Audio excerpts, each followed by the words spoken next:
Okay, on the passenger side, this is stuff that does not matter to this video. I have my bag with me, obviously, because I'm going out into the woods. That's why I have my bag. This is an emergency power supply that I've built. Okay. It's real simple. I made a video on it. I'll get it posted. It's actually just 2 USB ports, a cigarette lighter, a 16 amp battery, and an on-off switch. Something simple. I can power my cell phone, my camera batteries, because my camera actually has the charger actually has a car setup to it. And another ammo can that will store underneath my seat. I don't think I got to it over there. I'll have to find it. Oops, right there. Okay. I have another ammo can. There is a backup to my backup defense tool in that with little friends. So underneath this seat is where my crappy jack goes that comes with the vehicle that I've had to use because I had a flat tire the other day. This container contains toilet paper, hand sanitizer. Okay, you never know, you gotta go. I have a saw. It's just a cheap Chinese made crappy saw. I've actually had to use it while I was cutting down wood to get my chainsaw unstuck because I got a piece of fat wood in here. You never know when you gotta start a fire. And then duct tape. All that's underneath this seat. Over there underneath that seat I don't have anything stored there yet. Okay, and then behind this passenger seat I have ice scraper, crappy ice scraper, but it's an ice scraper. And then I have, in a vacuum sealed bag, I've got oxygen absorber in there, but there's coffee in here, a couple of granola bars, and looks like 3 or 4 packs of oatmeal. So I can boil water and eat oatmeal. And honestly, this stuff I've had for 7 years, 10 years, something like that. And I transferred it to this bag because I found it in my other vehicle and was like, oh, I need to, put it in this vehicle. So I actually took one of the granola bars, tasted it, it was fine. All this stuff can be eaten without water. It's going to suck, but you can eat it without water. But, there's enough food there to sustain me at least a couple days. So that's that stuff.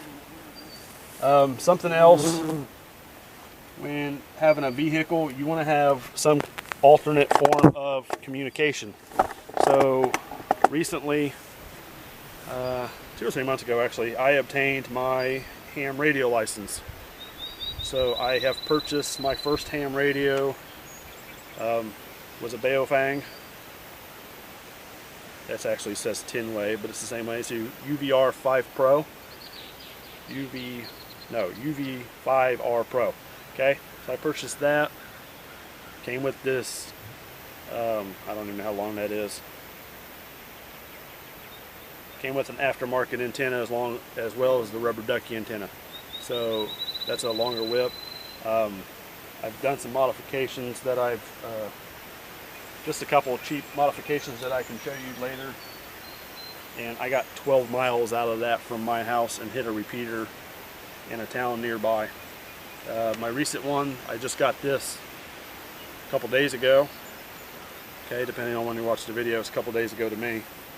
So, Radiodity GS5B. This one is a little bit heavier duty. Frequency mode. It is bright orange and it has a flashlight. The Baofengs have flashlights too, but this one, it's not super bright, but in the dark you're going to see a lot more. Plus it's got emergency strobe on it. So I haven't really got to play with that too much. It's water resistant, not waterproof, water resistant. So I'm actually going to build a center console where I can put a mobile radio plus a couple handhelds and a CB. So you have to think about off-grid communication when you're out. My battery pack will actually charge those radios. I can actually charge the radio from the vehicle. So that's just different things. Center console. So the center console, some of the stuff, there's, a notepad, pen, another folding knife, you know, just a cheap folding knife, a Mylar, little cheap $1 Mylar space blanket, and then I've got a double-edged cheap knife there too. So they're in the center console. Then I've got a Altoids tin with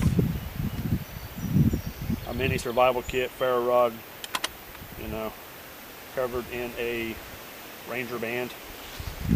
So, yeah. So the point of this video is take the cab of your vehicle. It doesn't matter what it is. It doesn't have to be a truck. It doesn't have to be four-wheel drive. It doesn't even have to be a four-wheel vehicle. You can do this on a bicycle. You can do it on a motorcycle. Just have stuff ready for whatever you think could go your way, come your way, you know. So that's where it's going to go. Probably going to move to the toolbox in another video, because this video is probably going to be kind of lengthy. So hopefully you enjoyed that. Hopefully I gave it any ideas. Hopefully, you know, if I missed something, leave it in the comments. Say, hey, why don't you have this? I'll be like, either I didn't think of it, or it's a great idea, or I don't see a use for it. But that's all my opinion. Most of this stuff is my opinion, so I just hope you enjoyed the video. Thanks for watching. Be prepared for whatever comes your way, and I'll catch you next time.